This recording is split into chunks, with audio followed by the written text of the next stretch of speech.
Last time we looked at most of the Mario games for Sage 2022. Some of them were great and others had issues. I intentionally left one out because I was starting to enjoy it and it was a bit of a longer game.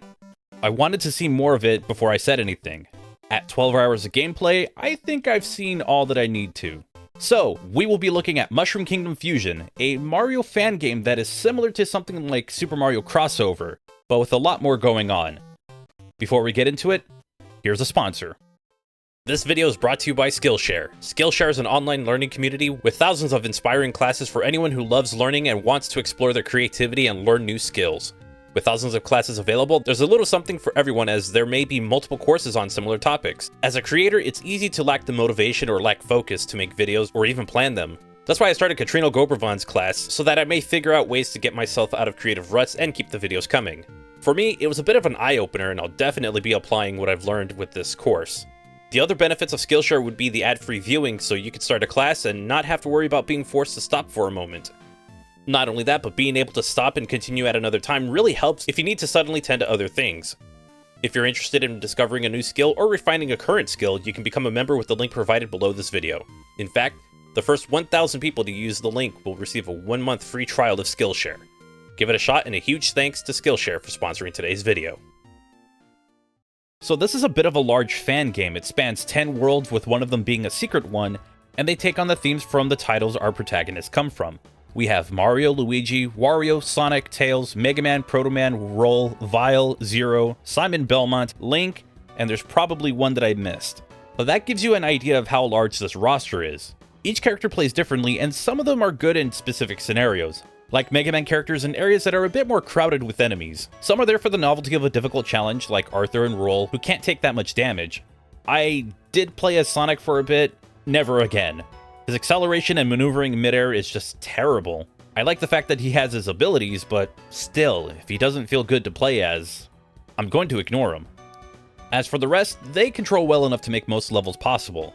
Some are given properties like being able to jump on enemies, while others will take damage. They even have their own unique power-ups that, no joke, will take forever to go over, because different characters have their own set of power-ups that are in the game. On top of that, in the second world, there are power-ups that you can pick up off the ground and use them, because these are weapons from the Metal Slug series. If the playable characters aren't enough, there are costumes that some of the Mario characters can wear to give them abilities of characters like Master Chief, Duke Nukem, and Mega Man, even though Mega Man is already in the game. The possibilities are endless, assuming that you can actually keep the power-up. Visually, the game is going to be all over the place since assets come from all kinds of franchises. Considering the length of the game, which is something I'll get into later, it would be unreasonable to expect a consistent art style, even though that would have been awesome.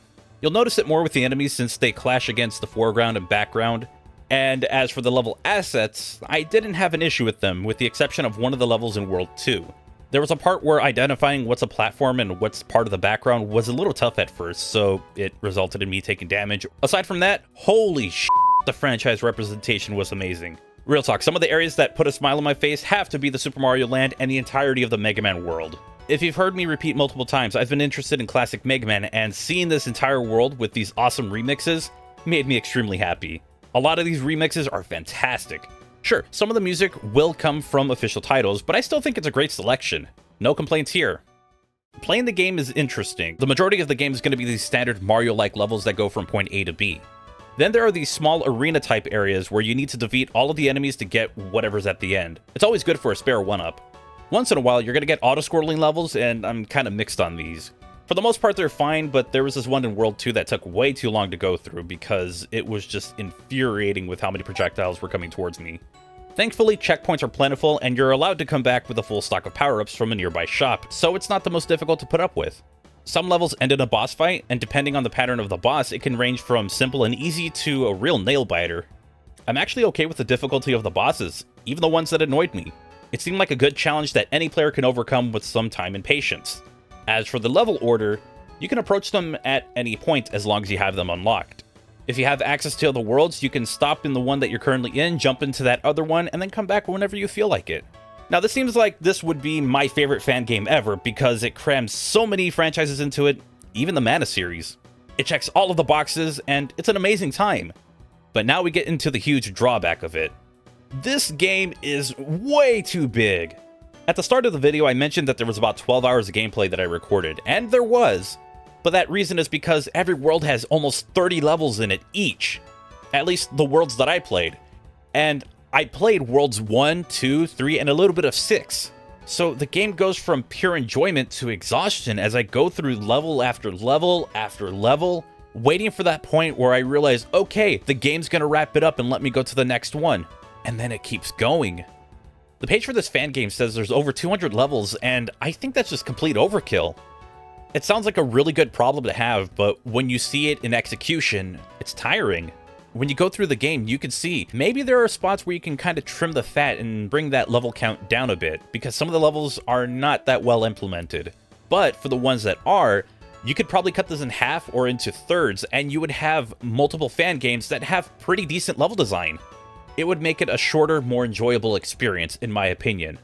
Now, I was able to find out the length of each world because I was going through World 3, the Mega Man world.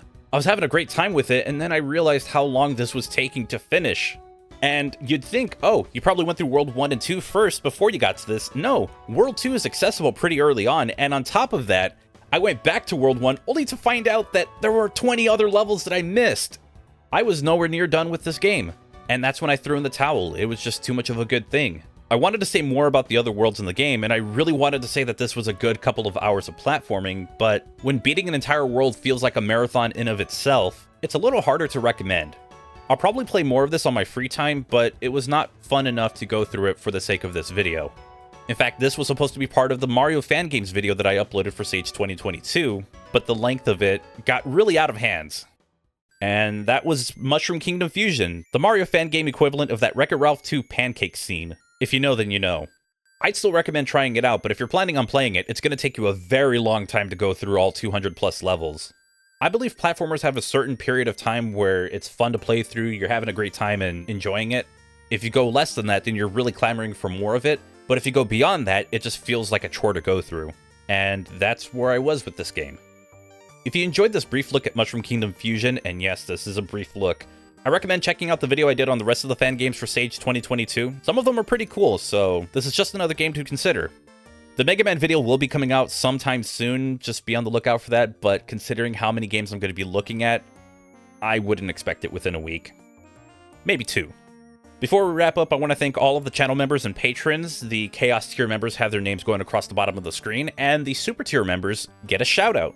They are Dork in a Hat, Tactical Discord, Martin YT Plays, and Ryan Rolfs over on Patreon. You can use the join button here, or you can go to patreon.com/GottaBeFrank and pick the perk you prefer, and we can go from there. Everybody who is currently a part of it, thank you so much for your extra support. It is greatly appreciated. You are all awesome. And with that said, that's going to do it for this video. I hope you all had a wonderful and safe day. I apologize this wasn't the 100% look that I wanted to do, but I just couldn't put myself through it anymore. Anyways, have a good day, take care, I'll see you in the next one.